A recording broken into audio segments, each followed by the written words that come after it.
Hello, and welcome to the Sprint Innovate Mentor Training for Sprint Innovate 2026. My name is Al McLeod. So the learning objectives for this session are for you to be able to understand your role as a guide in the design thinking process rather than a facilitator, be familiar with the design thinking method, know how to support students through each step without doing the work for them, and to identify common challenges students may face and how to guide them, and have tools and resources to offer guidance when students need help or direction. So the objectives of Sprint to Innovate are all about learning for students, learning key skills like client interviewing and design thinking, collaborate with other students from other disciplines and even institutions, and to develop ideas to solve real business problems. It's about connecting the Manitoba industry to the next generation workforce. That's how this came about in the first place. And the intent of Sprint to Innovate is not the same as Ramp Up Weekend. We're not starting a company here. We're helping companies, pursue challenges. So we have right now 3 challenges with another 1 or 2 coming. So the first challenge is the Ripen Challenge, and it's how might we use technology and user experience techniques to develop deeper relationships and engagement with individual post-secondary students and post-secondary institutions as a whole to guide students with the best project-based learning and career opportunities. So Ripen's a great organization that helps connect students to work integrated learning opportunities with real companies out there and funded projects, I should say. So it's really great. Now, this is an opportunity for students to kind of tell Ripen what they want in terms of a relationship with Ripen from a technology perspective. So I think it's a pretty cool one. Challenge number 2 is the Canada Life, our sponsor, challenge sponsors challenge, which is about accelerating women's financial power. And it talks about how women are increasingly shaping the global economy, including through spending decisions, managing household finances, and starting businesses. Yet many still face barriers to fully engaging in long-term investing, and for a variety of reasons. And this from we have systemic gaps in financial services. So the challenge statement is how might we support Canadian women in building investment knowledge and confidence so they can take charge of the financial future? And you have the option of looking at, B2B or B2C or through an intermediary where it'd be like B2B to C, like a consulting organization or something like that.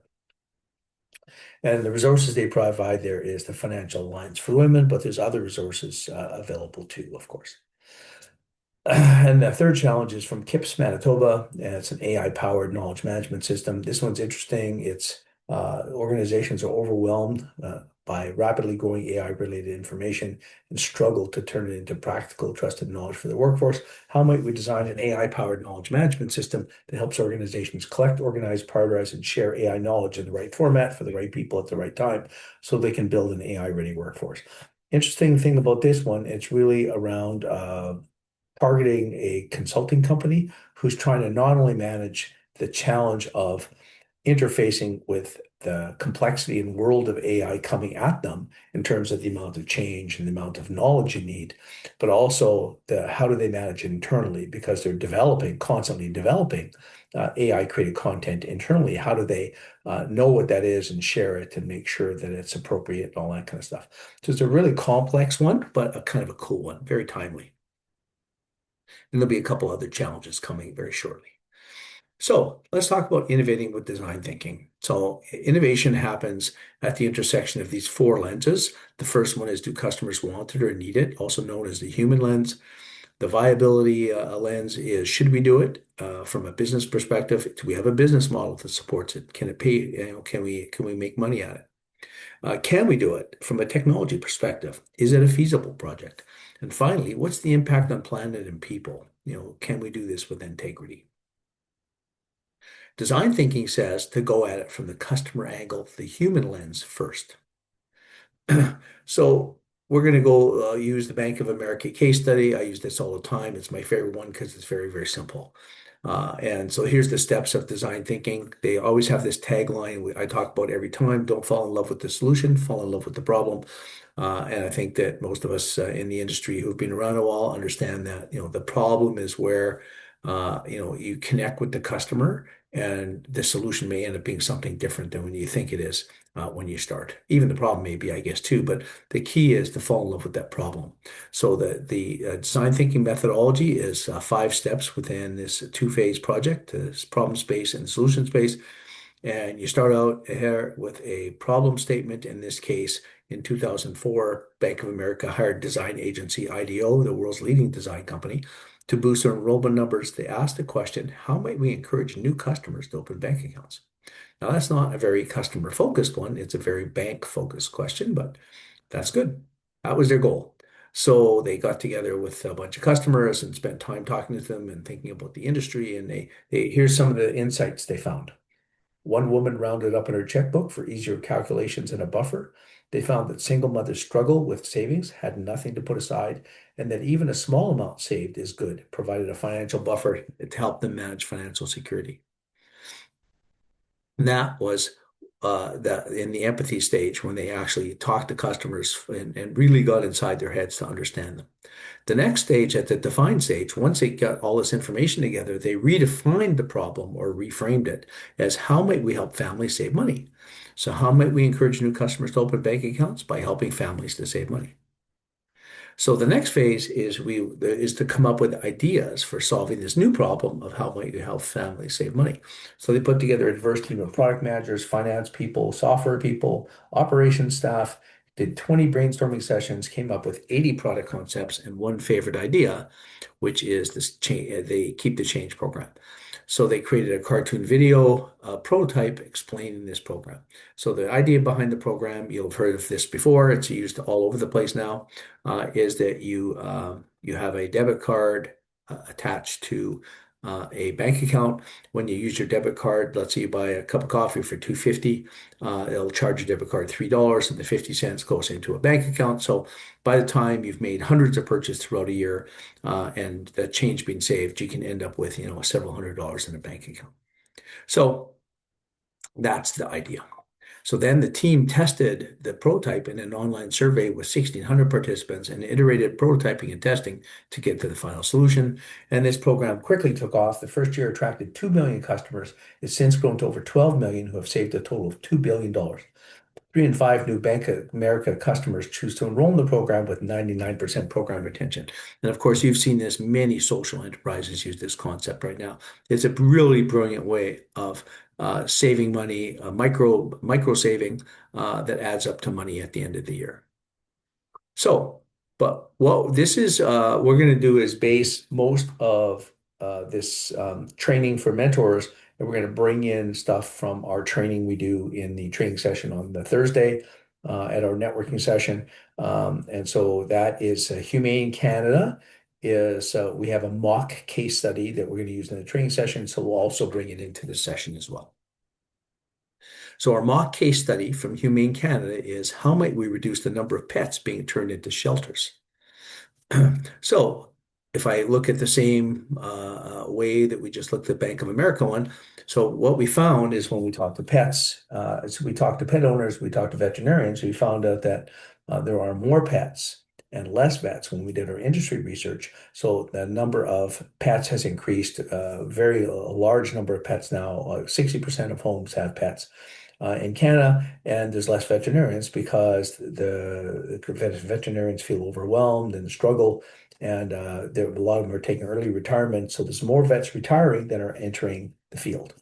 So shelters are overwhelmed because a lot of it is about people not really understanding what they're getting into, and there's all sorts of other reasons like cost of pet care and things like that. But the Humane Canada says that the lack of knowledge is a major contributor to the industry crisis of less vets, more pets, and shelters are overwhelmed.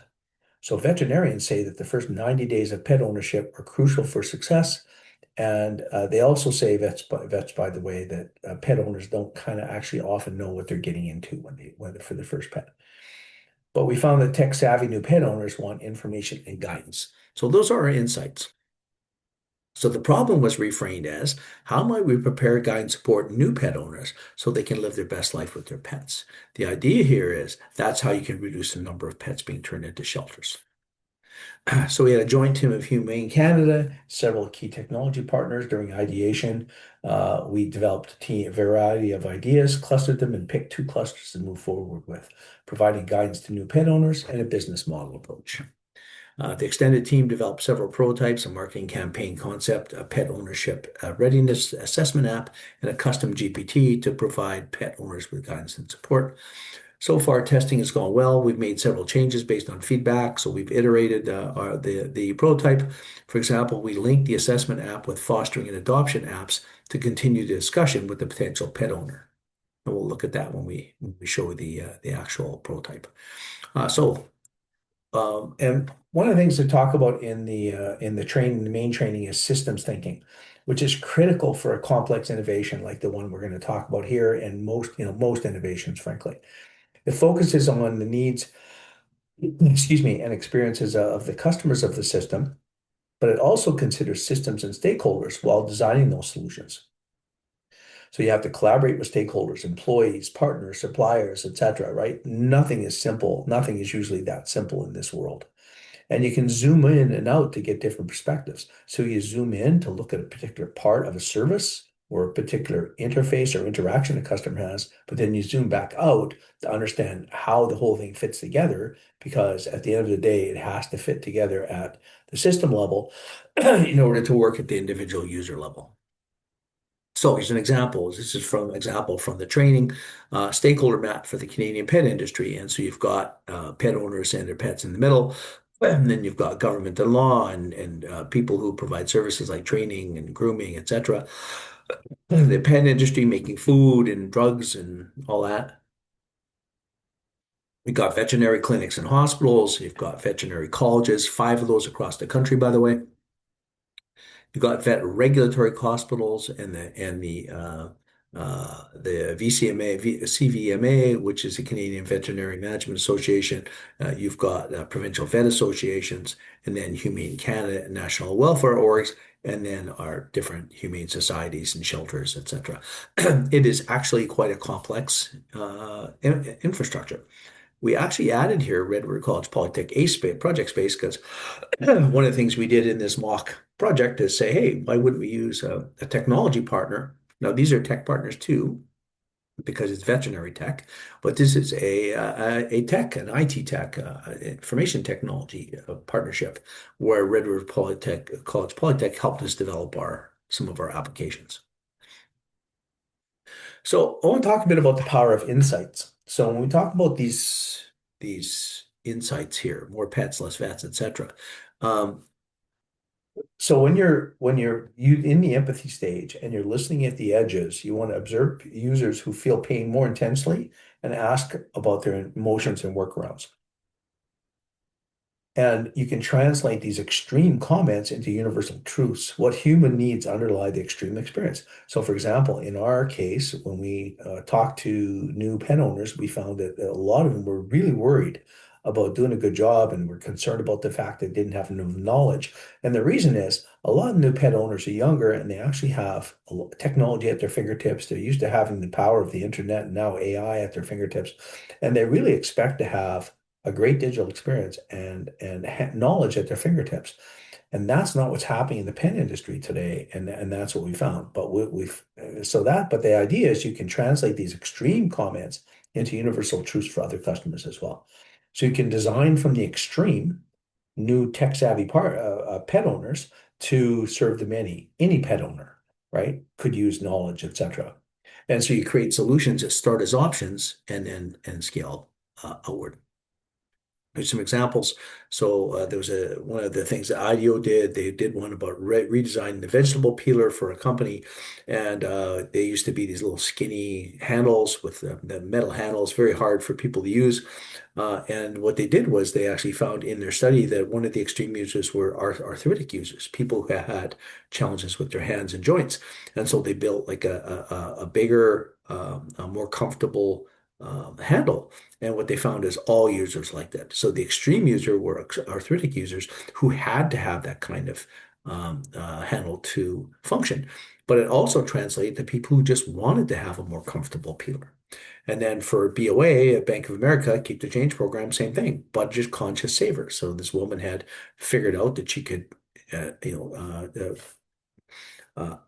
just add a little bit in her checkbook and put a buffer in there. And that idea of her being like an extreme micro saver was something that got taken up, and everybody got profited from it. Same thing for new pet owners, right? New pet owners want knowledge, want that kind of stuff.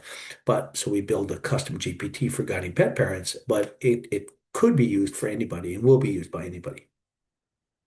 Because what we found in the industry is a general lack of information. So let's talk now about supporting your team. So how can you support your team through each step? So let's talk about supporting that design thinking process. And one of the topics is AI. So we'll get to that pretty early. So AI is a co-pilot for your students, not autopilot. So that's the main thing. In previous years, we haven't addressed the topic of AI that much as I'm going to this year. And there's a reason for that. One of them is just AI is now pervasive. There's no getting away from it. Everyone's going to use it. So let's talk about using it right. And it does have a great place in design thinking and in innovation in general. And every leading innovation company like IDEO and others use AI now as part of their methodology. So there's no point in ducking it. Let's deal with it head on. So one of the things I want to get across to the students is there's these kind of elements of creativity, and I use the same kind of four every time.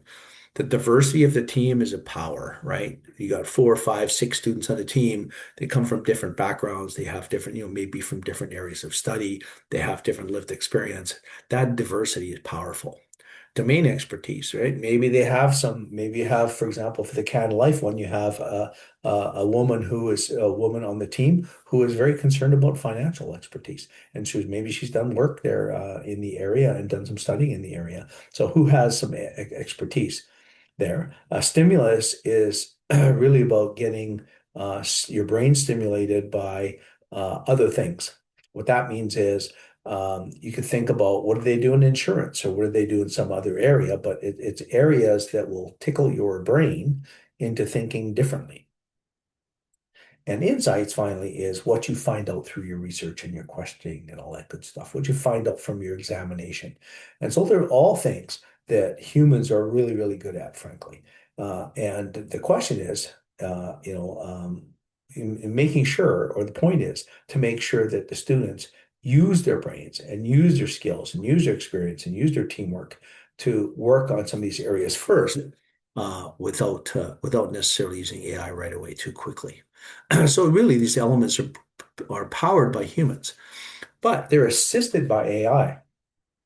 And so one of the things we're going to talk about is this thing called OSINT, or open source intelligence. And so this is a way of getting signals from data, right? From data out there. And we'll talk a bit more about that. But it's about trends and intelligence that you can get. So I wouldn't call it insights. I would call it signals that could lead to insights. And what happens is you can use this to gather lots of data, and it can help you when you're doing your creative elements here. So, but the idea is humans in charge always. So your team is going to be supported by AI. The question is, how do you use it? So I'll show you the tools I use to make to do the mock humane training session.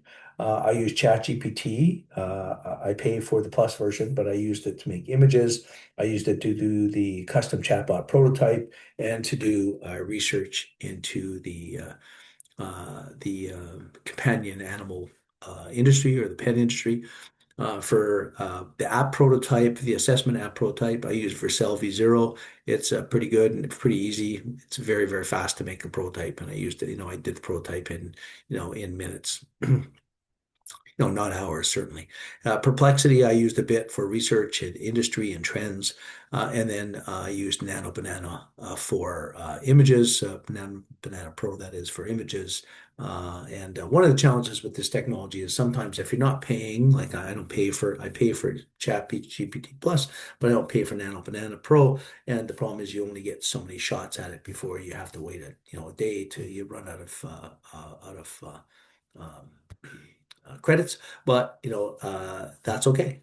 Just you have to factor that into your planning and know that if you're using a tool that has credits, Claude is a bad one for that. Claude also, the free version, doesn't give you a lot of runway. So just think about that when you're doing this. But these are the tools that I used in the mock humane training. So this is a slide that IDEO put out to talk about its new AI training program for design thinking. And so it talks about is that there's all these things: enhanced idea generation, greater accuracy in testing, unconventional solutions, deeper insights into user behavior, and improved efficiency. So let's talk a bit about this.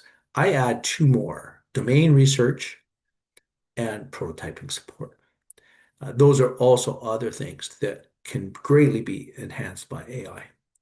And so this is enhanced idea generation, by the way, is about getting a large number of ideas. So having lots of ideas. So I recommend strongly that the students do their brainstorming session first on their own, just humans, come up with a bunch of ideas, 30, 40 ideas, whatever you can do.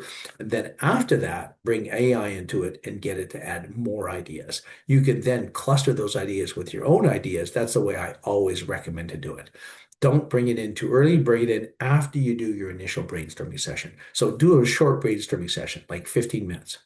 Let people get their ideas out there. Then do one with AI to look for ideas for the same problem, and see if you can get another 50 ideas from AI, and then go through them and connect them together with your human work. Unconventional solutions is about that stimulus. So one thing that's great about AI is you can have your ideas, but you could end up as you could get sidetracked. You can come up with a bunch of ideas that are similar. The one thing about AI that I really love, it will come up with some unconventional ideas, and those unconventional ideas or wild ideas are great because they actually force your brain to think differently, and you can come up with better solutions. But that's again after you've done your original brainstorming. And deeper insights into user behavior is large volumes of data. So that's that signal process I was talking about. We're going to talk about the OSINT process right away because you can deal with large volumes of data and get insights into user behavior, which can add to your stimulus and give you some signals that could lead to ideas. Um, that's Oh, one last thing is that this whole idea about greater accuracy in testing is fine, but it's really not applicable in Sprint to Innovate because we don't really do a lot of testing. We just don't have time. And since we're not really talking that much with customers, there's no testing at scale that's done. It would be small amounts of testing, if anything. Okay, so OSINT is called open source intelligence. Think of it as a pre-empathy feed. So using it to stoke the flames. So what I do with this is you can go after social media and forums, news and blogs, online data and stats, websites and reviews, all those kind of what are the right places that you can look for things like opinions and stories and facts and news articles and stuff like that. And then you could produce a stream that can give you really great ideas. I shouldn't say ideas. It can give you really great intelligence that you can then turn into ideas. So you get all this information, collect it, process it, analyze it, and then use it. So here's a simple OSINT report. It's pre-empathy symbols and signals is what I'm looking for.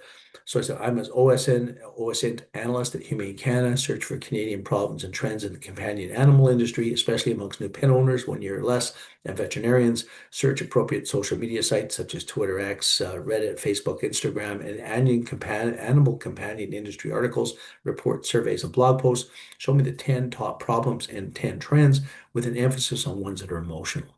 So let's go take a look at that. So here's that chat that I had. So I use this chat with ChatGPT, and kind of here's the response I got back. I'll do this as quickly as possible. Here we are. Okay, so here we are. So here's the top 10 emotionally charged problems. One, I can't afford the vet, stress and care skipping. And here's the emotional tones, anxiety, guilt, shame, and helplessness. What's the evidence? PetSmart Terriers of Canada press release and state of pet care findings. Surrenders and I had no choice, grief, cost of living and housing, forcing people to give up their pets. And here's the evidence, Humane Canada and the Montreal SPCA.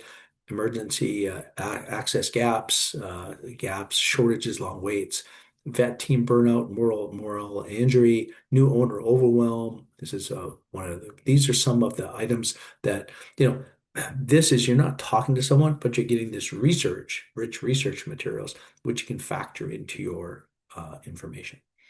Okay, so I'm not going to go over all this. I just want to show it to you because I think it's something that you may be able to use depending on what your challenge is.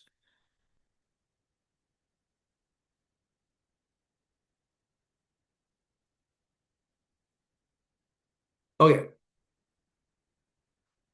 so another one is the design thinking guru chatbot. And so this is a chatbot that I developed for anyone. Students use it. I'm not sure that we'll give it to the students for this one. I don't generally do that. I don't give them this chatbot, but it's useful possibly for you as a mentor. And I'll show it to you a little bit more later.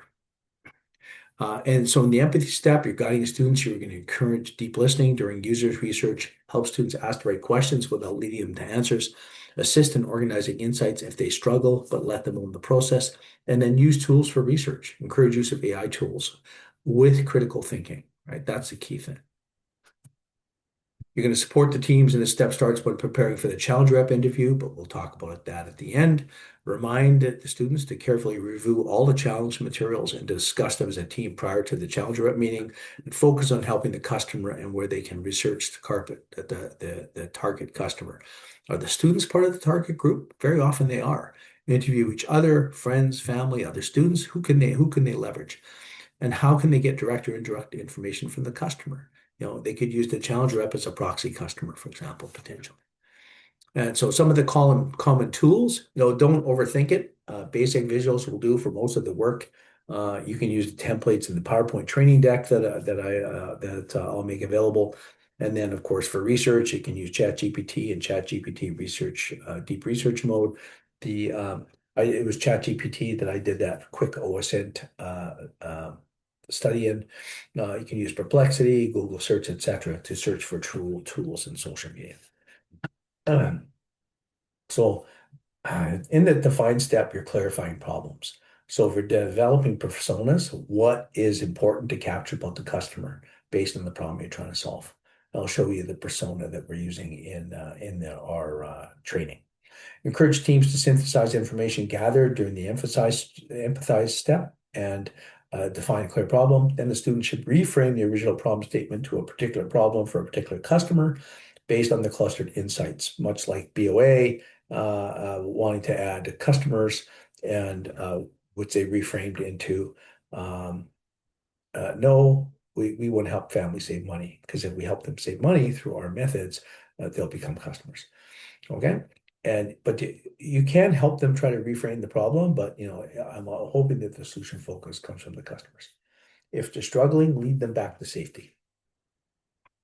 So common tools in the define step are things like affinity diagrams, where you're basically just clustering ideas together. If you're doing hybrid, then use Microsoft Whiteboard or Miro for clustering insights. Use journey maps. There's various templates available online, but you can create a simple one with physical or electronic sticky notes. I've done that many times. Just put the sticky notes in a map format. Persona templates, keep it simple. Don't make them too fancy because they're usually not required. You look at the ones that I've done, they're very simple. Leverage example in the training or find great examples online. Problem statement templates. You can see that in the presentation deck and point of view statement as well. But these are the way that you're going to be stating what the new problem is you're going to solve. And the point of view statement is about how would your customer say it? So you're taking your persona and you're making a statement from your persona to frame the problem. So problem reframe is one of the most important parts. Ensure they define a problem statement related to the general problem statement, like the Bank of America versus the reframe statement. So here's an example of a customer persona. I didn't use AI for this one, very simple. But this is Sylvia. She loves social media and technology. She recently decided to get a puppy. She's never had any pets growing up, feels she missed important experiences. So she's excited about the step, but also nervous. And so her goals are to have a happy and healthy pet and to be a knowledgeable and responsible pet owner. That is a key insight right there. knowledgeable and responsible, and to develop healthy habits with her pet and having great experiences together. But she has some pain points. She's concerned about successfully integrating a pet into her life, anxious about new responsibilities, and feels she has a lot to learn. But where does she get that information? And she is a 25-year-old single social media marketing consultant, getting a puppy in a month. She's a technology and innovation enthusiast, soon to be a pet enthusiast. So that's another key insight, right? She's a technology enthusiast. She loves it. And her apps show that, right? She loves AI apps. She loves Discord. She's used Instagram. She's learns through YouTube a lot, stuff like that. Here's one I just used. ChatGPT. I said, here, create me, and I did this one differently, and I want to differentiate from the other Sylvia. But I said, here's my Sylvia, and I just described her as a 20-year-old data science instructor, and here is the very quick one I pulled together using ChatGPT image creator. Very simple. Okay, so let's talk about reframing problems here. So here we are at an airport, right? So this is the airport travel challenge. How might we reduce airport wait time for passengers? And if you have any ideas, you can just imagine that airport wait times is not an easy thing to tackle. It's huge, huge, huge, huge problem. So, but what if we reframe the question? What about if we say, how might we make airport wait time for more fun for families with young children? So now you've taken a specific customer group that has very specific problems, right? Their young children are unhappy, and then all passengers around them are unhappy, and it really becomes more and more of a problem. But what if we actually did this? What if we made that wait time more fun, which is what doctors' offices have, magazines, etc., right? So that is the thing. So it helps to break mental blocks and encourage creative thinking by altering how we perceive challenges. So in the ideation step, it is usually the student's favorite design thinking step. It's one of them, that and prototyping. They love, unleashing the creativity, but it can deteriorate into a hot mess if it's not facilitated properly. And you don't want to do it for too long. You don't want to ideate for like 2 hours or something, right? So you want to take a short time, 15 minutes, 20 minutes, come up with lots of ideas, and have somebody take the facilitate role seriously and make sure that everyone gets a chance to speak up. If they follow the example in our video we're going to play, they should be able to do a good job. Okay, and make sure that you're just doing this brainstorming is really just the humans brainstorming at this point. Okay, make sure the students review the rules of brainstorming and the lessons from the audio video, and ensure the student facilitator takes the rules seriously and remembers the rules.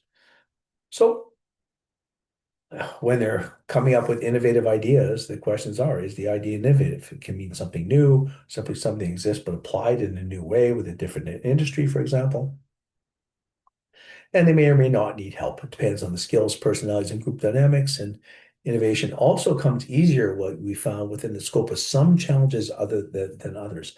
I think there's the opportunity in this one to the three that we have right now, the three challenges we have right now, there's a lot of room, I think, for innovation within those challenges, all three of them. So that's a good thing. Good.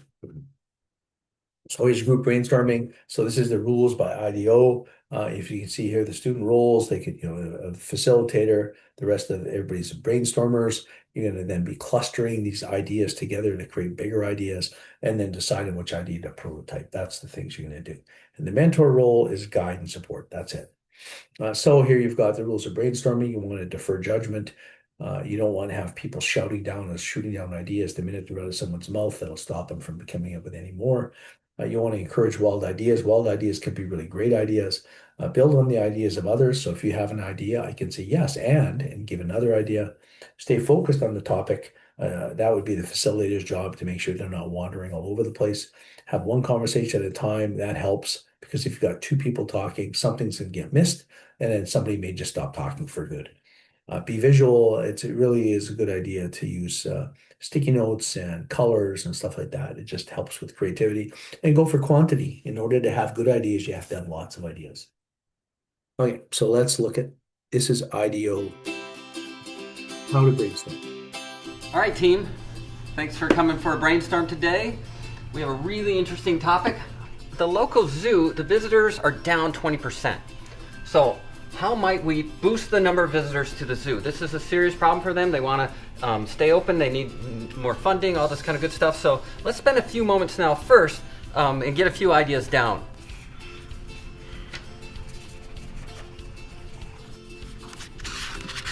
Remember, we're going for quantity. Let's see how many ideas we can get. And also, there's so many good ideas out there. Let's push ourselves, try to get closer to the ridiculous. That might be brilliant. All right, so I'll start us off. I had date night. So, and you might hang out with the animals that are in action, if you know what I mean. All right, what else? What else you got?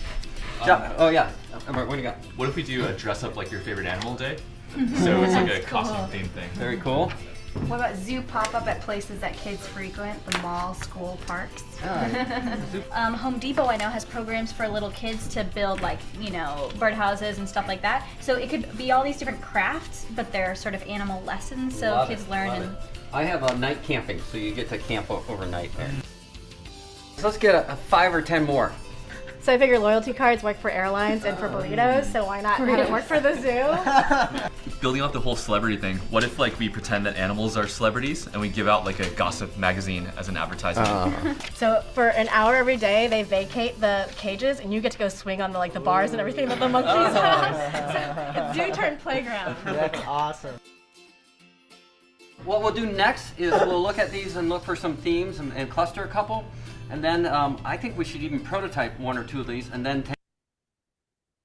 Okay, so that's brainstorming by the best in the business. So we'll in the live session we'll talk about what did you like about the brainstorming, and we'll talk about kind of did you catch any issues. So what did you like about it? Generally, what I like about it is that they give people a couple minutes to just come up with their own ideas quietly at their desk, like on their own, and that gives people who are quieter and think differently, don't want to start shouting out ideas, a chance to come up with ideas without interruption. And then when you start, you've got a couple ideas there. I like the idea that they have them write up on everybody has their own sticky notes. They write up their idea, and when they present their idea, they hand a sticky note. I love that idea. You can also do that with a whiteboard, a virtual whiteboard as well. You can let people fill in their own sticky notes. And then any issues, the one issue is when the woman said there were Home Depot ideas, there were also animal lessons. The problem with that one is she didn't fill out a sticky note. So she had nothing to hand to him. So when she finished describing her idea, he said, "Oh, okay." And then he started talking about his idea. That was also his failure, because as facilitator, he should have said, "Oh, that's a great idea. Why don't you write that up? Well, and we'll move on." And so she could have then sat down and write it up and then hand in the sticky note. So what the result was, she finished with uncertainty, and that idea didn't get on the board. Okay. So now we're in the prototyping step. We're developing a prototype of the team's favorite solution by vote. That's very important. It's the best way to explain an idea, show versus tell. The main objective is learning fast and cheap. That means you don't take 3 weeks to build a prototype. You do it fast. You do it in 15 minutes or 10 minutes. You do it quickly.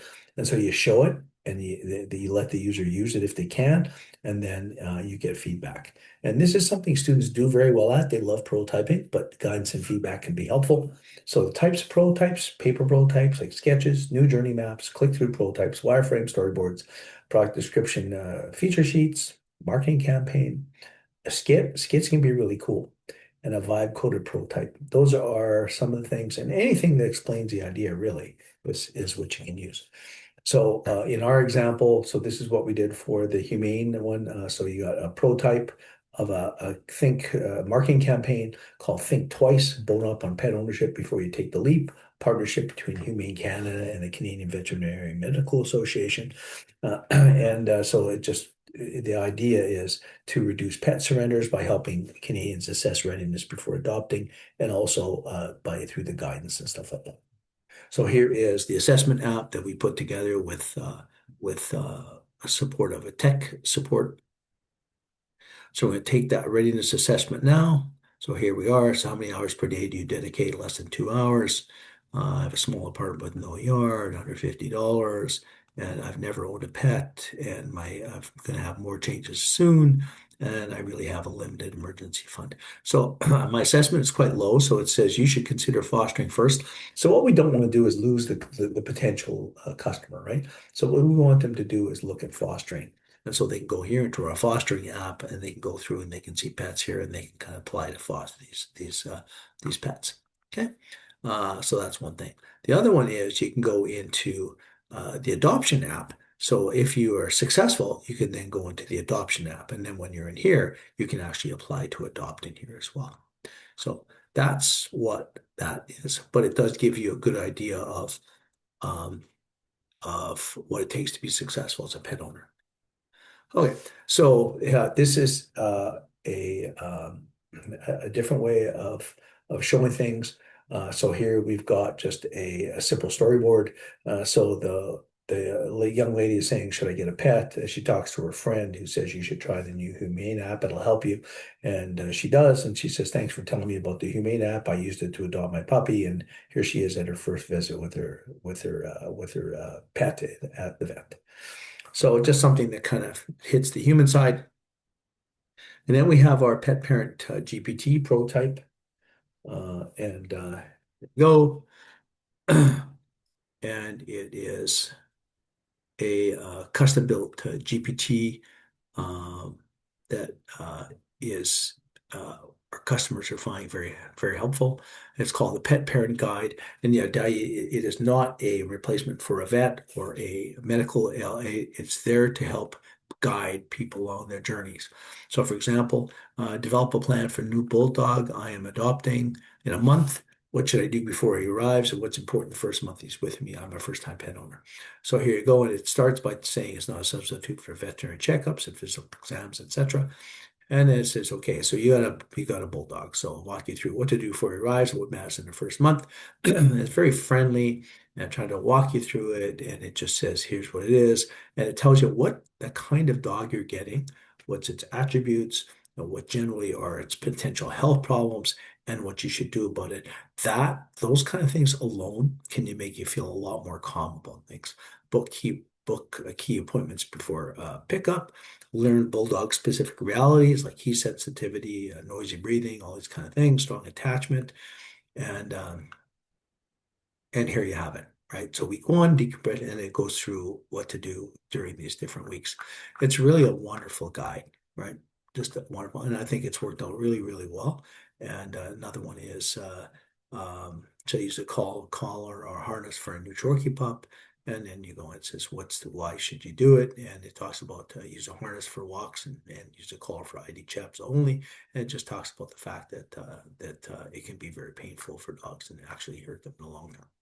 So that is that. Okay.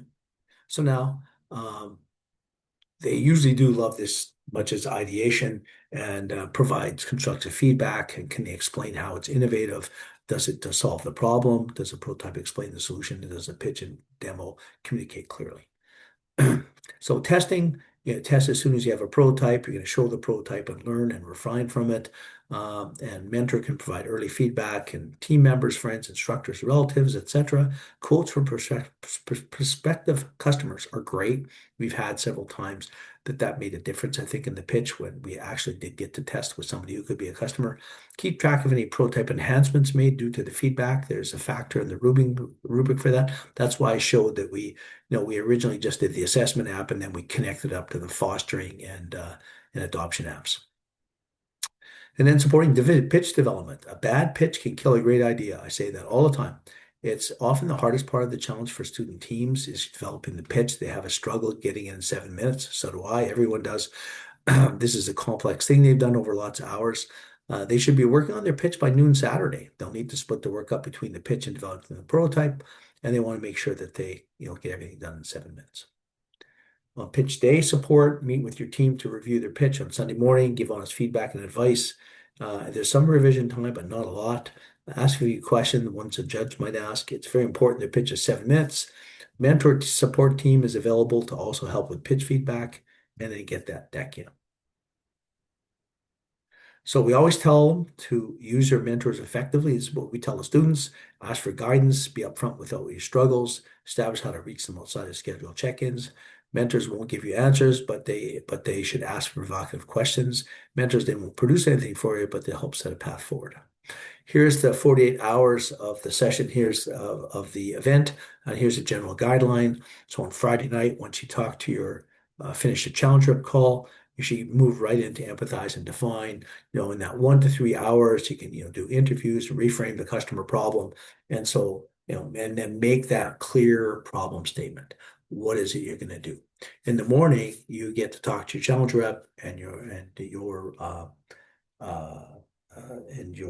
mentor, so you can try out kind of what your idea is at that point. And then you're going to get into ideate mode. You can actually, say what your problem is you're going to work on.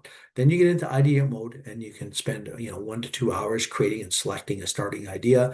And of course, as I said, start with humans, do your human ideation, come up with ideas, and then bring AI in, get some more ideas, but really don't let it go on for too long.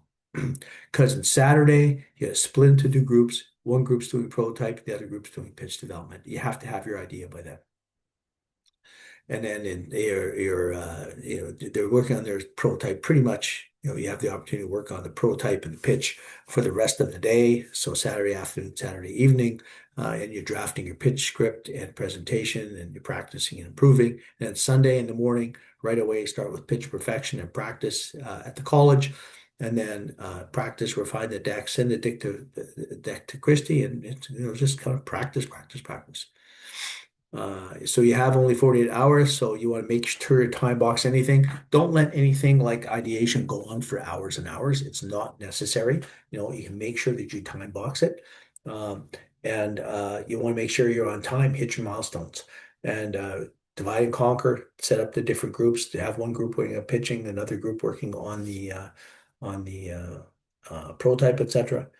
You want to make sure the whole team has clarity on who's doing what, capture everything on the whiteboard, keep your commitments to each other, everybody, and practice your pitch. 7 minutes. I know I said that too much. So for Sunday pitching, you can do 2 rounds, semifinals and finals. Semis are done concurrently in various rooms around the campus. All teams will be in the same room for that challenge and be judged by their challenge rep and an innovation judge who will have a different rubric, mostly focused on the innovation side of it. The 2 judges will be 3 to 4 pitches and then provide scores and feedback to the teams. The winning team for each challenge competes in the finals. Finals are judged by a second panel of invited judges.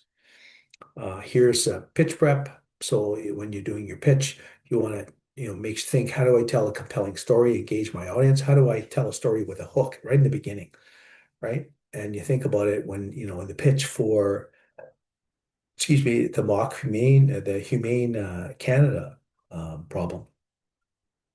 The issue is that many people love animals, and we're at a crisis in the companion animal industry right now, the pet industry. It's a real problem, and so getting that problem across that it's a serious problem is a good thing, is important. Making a connection, so you're going to try to make a connection by making the problem and explain why the problem is important. So explain the why. Why are you doing this? And all in 7 minutes, you're trying to do this, of course. And so your content, you want to talk about the problem. You want to make sure people understand who the customer is or the persona and what the solution is. Why does it matter? How are you solving it? What's the solution? Did you test it and market somehow? Did you get to talk to customers? Did you iterate and enhance the prototype like we did when we connected the Adopt and Foster apps? And what's unique and innovative about the solution? What is it? And then, keep your deck simple. Your pitch? How do I display information in a way that enriches my pitch? You try to use the rule of 3. Don't have more than 3 bullets when you're doing your pitch per page. 10 words per slide, 30 seconds or less. Keep it short. Images can help tell a story. Graphics and numbers can help too. Contrasting colors and simple backgrounds. Here's a pitch template. Got your team. Introduce your team in that. Our problem. Tell them about your company statement, challenge statement. Keep things short. Who's the customer? How did you reframe the problem statement? Why it's important to solve. Then you get into your solution. Make sure you keep enough time for your solution so you can explain what you did. Explain your prototype. Don't ever show things like, here's how I log on. No one cares. Only explain the solution. Don't go all over the map.